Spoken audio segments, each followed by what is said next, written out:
Hello everybody. In today's class we are discussing about the some very important concept. जैसे आज हम discuss करेंगे about the leucocyte adhesion defect, ये क्या होता है, एंड इसके बाद हम पढ़ेंगे ब्रूटन्स हाइपोग्लोबिनीमिया, फिर हम पढ़ेंगे शेडियक डिजीज़ के बारे में, फिर हम पढ़ेंगे क्रॉनिक ग्रैनुलोमेटस डिजीज़ के बारे में. ठीक है, तो ये कुछ बहुत ही इंपॉर्टेंट टॉपिक है, बट इसको याद करने में थोड़ी प्रॉब्लम होती है एंड ये बहुत जल्दी भूलने वाले टॉपिक होते हैं. तो let's start with our class. तो जो सबसे पहले है LAD, that is leucocyte adhesion defect. ये डिजीज़ है. तो ये 3 तरीके की होती है, that is LAD 1, LAD 2, LAD 3. तो सबसे पहले डिफेक्ट की बात करेंगे कि लैड 1, लैड 2, लैड 3 में क्या डिफेक्ट हो रहा है.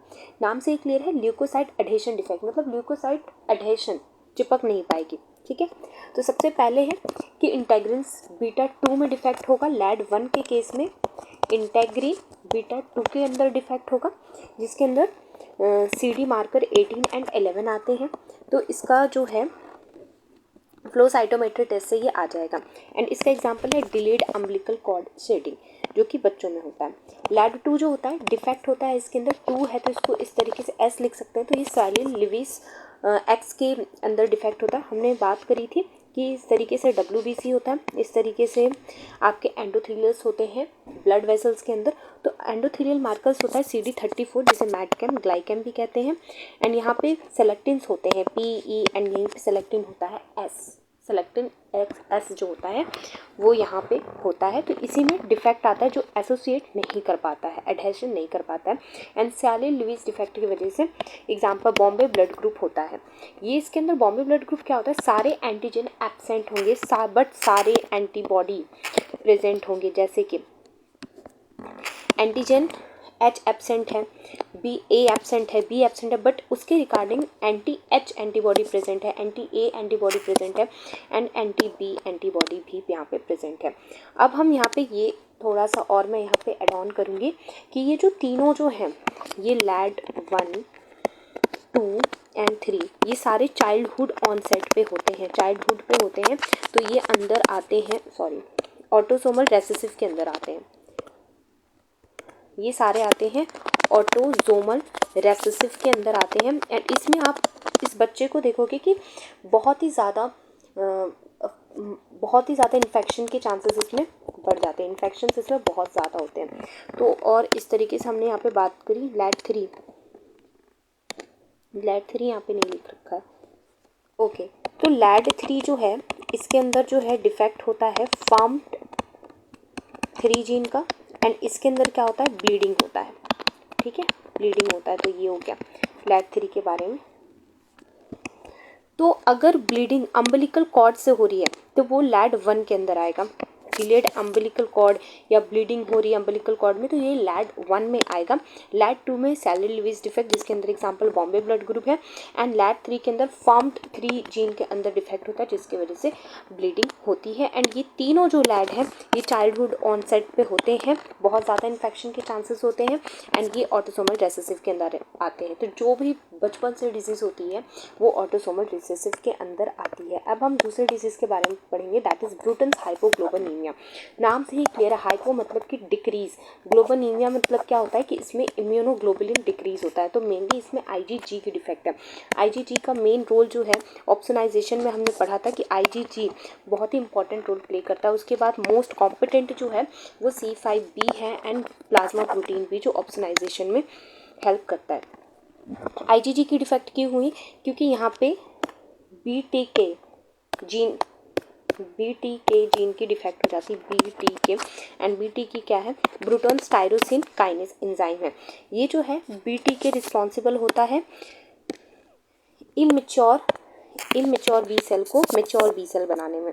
अब बी सेल किस तरीके से होता है, ये मोस्टली जो है B4 beta Bruton tyrosine kinase enzyme and B4 defect in B cell. तो बी करके हम बात कर सकते हैं इसमें. तो एक तो बी हो गया ब्रूटोन डिजीज़ का, दूसरा बी हो गया ये बॉयज़ के अंदर होता है, तीसरा बी हो गया ये BTK जीन के अंदर होता है, एंड चौथा बी जो हो गया ये बी सेल के अंदर कुछ डिफेक्ट है.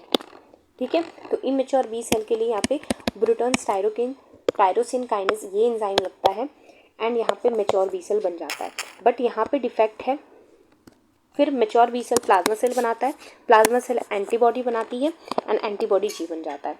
लेकिन यहाँ पे ये डिफेक्ट है तो ये भी नहीं बनेगा, ये भी नहीं बनेगा, नहीं बनेगा, तो अल्टीमेटली आईजीजी का जो है यहाँ पे प्रॉब्लम आ जाएगा। एंड ये जो आईजीजी है मेन रोल है इसका ऑप्सोनाइजेशन के अंदर, तो ये ऑप्सोनाइजेशन अच्छे से होगा नहीं तो बैक्टीरिया की किलिंग होगी नहीं, इससे इन्फेक्शन होगा। तीसरा जो है Chediak Higashi syndrome. Chediak Higashi syndrome में एक जीन की डिफेक्ट होती है, that is list gene, and Chediak से ही क्लियर है, SHEDIAK ये इसकी स्पेलिंग है। दो में सिर्फ जो है 2 हमने लेटर लिए हैं, बाकी जो है हमने सिंगल लेटर लिए हैं।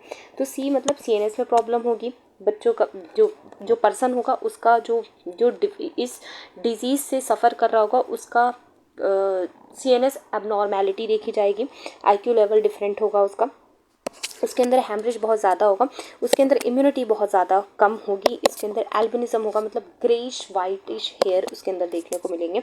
एंड इसके अंदर एक ग्रेन्यूल्स देखने को मिलता है, that is course cytoplasmic granules. ये हो गया।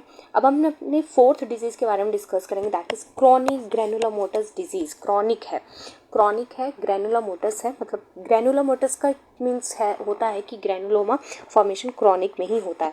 इसके अंदर डिफेक्ट होता है NADPH ऑक्सीडेज एंजाइम के अंदर। इसको एंजाइम को बनाता है FOX gene, and FOX gene जो होता है वो 2 तरीके का होता है, 91 एंड 47-67 2 ग्रुप होते हैं। तो एक 91 का सेपरेटेड ग्रुप है एंड ग्रुप 47-67 का सेपरेटेड ग्रुप है। 91 को अगर हम प्लस करेंगे तो it looks like 10 and Roman में 10 इस तरीके से लिखते हैं, तो ये एक्स लिंक्ड रेसेसिव के अंदर आता है। ठीक है, ये एक्स लिंक्ड रेसेसिव के अंदर आता है और ये ऑटोसोमल रेसेसिव के अंदर आता है, मतलब रेसेसिव तो कंपलसरी है। ये हो गया। इसके अंदर क्लिनिकल फीचर क्या है, high risk of catalase positive pathogen like staph aureus, Candida, Pseudomonas, इन सबका इन्फेक्शन होने का चांसेस बहुत ज़्यादा होगा। इसमें स्क्रीनिंग टेस्ट करते हैं, नाइट्रो ब्लू टेट्राजोलियम टेस्ट करते हैं, जिसके अंदर अगर येलो कलर आया मतलब डिजीज़ पॉजिटिव है, अगर ब्लू पर्पल कलर आया तो डिजीज़ नहीं है। लेकिन कंफर्मेटरी टेस्ट 2 टेस्ट से होता है, डाईहाइड्रोरोडामिन टेस्ट जिसे DHR टेस्ट भी कहते हैं, ठीक है, एंड साइटोक्रोम C टेस्ट करते हैं। तो ये हमने 4 डिजीज़ के बारे में पढ़ा which is very important regarding exam point of view. तो एक बार हम फिर से रिवीजन कर लेते हैं कि हमने क्या क्या देखा। हमने यहाँ पे देखा कि कॉन्सेप्ट सबसे पहले ल्यूकोसाइट एडेशन डिजीज़ के अंदर ये 3 तरीके से होते हैं। इसमें डिफेक्ट होता है LAD1 में इंटेग्रिन बीटा 2 के अंदर डिफेक्ट होता है, ये LAD2 के अंदर सैलिल लुइस एंड LAD3 के अंदर FAMT3। इसके अंदर ब्लीडिंग होती है, इसके अंदर सैलिल लुइस के अंदर डिफेक्ट होता है एंड इंटेग्रिन्स बीटा 2 के अंदर क्या होता है, अम्बिलिकल कॉर्ड शेडिंग जो होती है वो डिले होती है। ये हो गया। एंड इसके अंदर एक और है CD मार्कर 1811 आता है जिससे हम पता करते हैं फ्लो साइटोमेट्री टेस्ट से। LAD2 में जो है यहाँ पे इस तरीके से इसमें डिफेक्ट होगा, एडिशन नहीं होगा। बॉम्बे ब्लड ग्रुप आता है, मतलब सारे एंटीजन तो प्रेजेंट होंगे बट सारे एंटीजन एब्सेंट होंगे, सारे एंटीबॉडी प्रेजेंट होंगे इंक्लूडिंग H+ ऑल्सो। LAD3 में FAMT3 जीन में डिफेक्ट होगा तो इसकी वजह से क्या होती है, ब्लीडिंग होगी। ये सारे चाइल्डहुड में होगा तो इट मीन्स ये ऑटोसोमल रेसेसिव होगा एंड इसके अंदर इन्फेक्शन के चांसेस बहुत ज़्यादा बढ़ जाते हैं। पहला हो गया।